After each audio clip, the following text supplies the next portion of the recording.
السلام علیکم۔ آپ کی ہنڈیا آپ کے معالج۔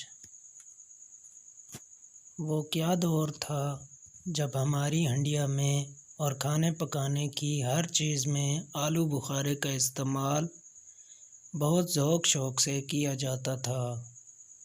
نہ بلڈ پریشر ہوتا تھا، نہ ٹینشن ہوتی تھی، نہ بواسیر، نہ معدے کا السر، نہ اعصابی تناؤ کھچاؤ، نہ نیند کی کمی۔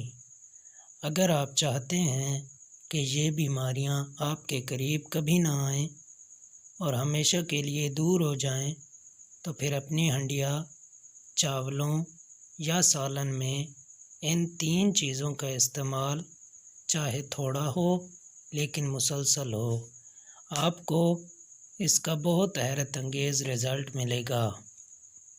نمبر 1 ثابت دھنیا، نمبر 2 خشک آلو بخارا، نمبر 3 پسی ہوئی ہلدی۔